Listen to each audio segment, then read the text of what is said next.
নমস্কার, আমি রীতা। রোজই কিছু না কিছু গল্প গল্প সবই তো গল্প, কারো না কারো জীবনের গল্প। এখন আপাতত কিছুদিন আমার নিজের জীবনেরই গল্প আপনাদের সাথে শেয়ার করব। জীবনের বিভিন্ন রকম ওঠা পড়া, ভালো লাগা মন্দ লাগা। ছেলেবেলা নিয়ে দুটো এপিসোড করেছি, দেখেছেন হয়তো। আবার করব। বড় হওয়া, স্কুল যাওয়া, কলেজ যাওয়া, তারপর টিউশন পড়তে যাওয়া, লুকিয়ে বাবা মাকে না বলে সিনেমা দেখতে যাওয়া বন্ধুর সাথে, এরকম নানান রকম। আমার বাবা খুব রাগী ছিল, মানে আমার বাবাকে আমি প্রচণ্ড ভালোবাসতাম এবং প্রচণ্ড ভয় পেতাম। এই ভালোবাসার ভয় এর যে মিশ্রণটা কী টাইপের আমি আপনাদেরকে বলে বোঝাতে পারবো না। কোনোদিন সাহস করে বলতে পারিনি। আমার একটা নির্দিষ্ট বয়স অবধি কোনো জামা কাপড় পছন্দ করলে বাবা খুব রেগে যেতেন।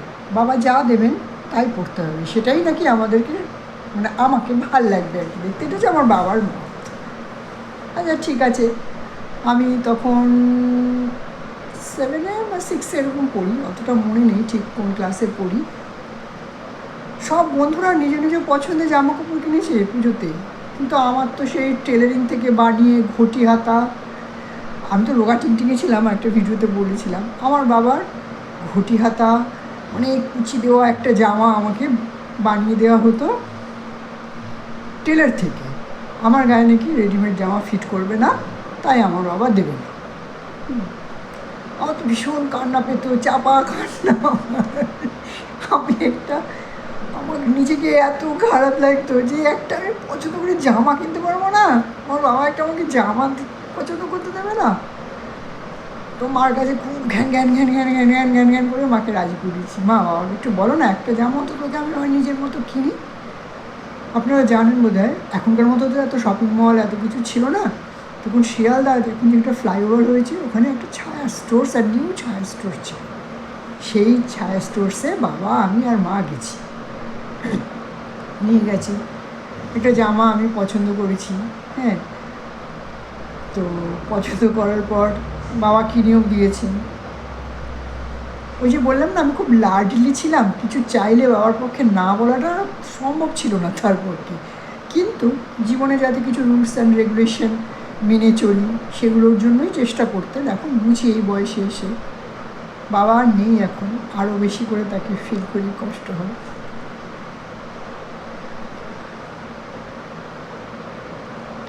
যাই হোক, যেটা বলছিলাম, ইমোশনাল হয়ে গেলাম ফট করে। সেই জামাটা কিনে দিলেন বাবা। কিনে দেওয়ার পর আমি খুব অল্প খাবার খেতাম। বুঝতেই পারছেন, রোগা টিকটিকে মানে সে আর কত খাবার খাবে, যে হাওয়ায় উড়ে যাবে বাবা চিন্তা করতেন। তো জামাটা কিনে দেওয়ার পর নিচে একটা মিষ্টি দোকান ছিল, সেই মিষ্টি দোকানে নিয়ে গেলেন। বড় বড় দুটো রাজভোগ, তারপরে আরও নানান রকম মিষ্টি, ওগুলো নাকি সব আমাকে একা খেতে হবে। আমি যখন পছন্দ করে জামা কিনতে শিখেছি, তাহলে আমার শাস্তিই হচ্ছে কি জানেন, ওই বড় বড় মানে বিশাল রাজভোগ, কত বড় বড় রাজভোগ দুটো, ওই বয়সে আরও অন্যান্য তো খাবার আছে, সেগুলোর সাথে ওই দুটো রাজভোগ দুটোই শেষ করতে হবে। ওটা নাকি আমার পানিশমেন্ট। আমি নিজে পছন্দ করে জামা কিনেছি। আমার বাবার এরকম নানান রকম মজার সব গল্প আছে। বাবা আইসক্রিমওয়ালা, আগে পিঠে করে করে আইসক্রিমের সব ডাব্বাগুলো নিয়ে আসতো না, আইসক্রিম আইসক্রিম বলে চিৎকার করতো। বাবা আমাদের জন্য আইসক্রিম কিনবেন, পাড়ার সব বাচ্চাকে ডাকবে, দেখে সবাইকে আইসক্রিম কিনে দেবেন। হ্যাঁ, আর অদ্ভুত মানুষ ছিলেন, লোকের পাশে দাঁড়াতেন।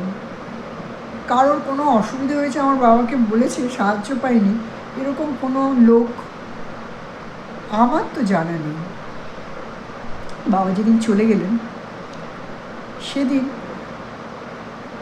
6-7 ম্যাটাডোর করে লোক কেওড়াতলা শ্মশানে হাজির হয়েছিলেন। আমরা অনেককে চিনিই না তারা কারা, তারা কাঁদছেন, কষ্ট পাচ্ছেন বাবার চলে যাওয়াটা। আমাদের অজান্তে কত লোকের কত উপকার করতেন উনি, সে আমরা জানিও না, তখন তাদেরকে চিনলাম, জানলাম। বাবার কথা বলতে গেলে খুব কষ্ট হয় আমার। অন্যদিন আবার বলবো, আজকে রাখছি।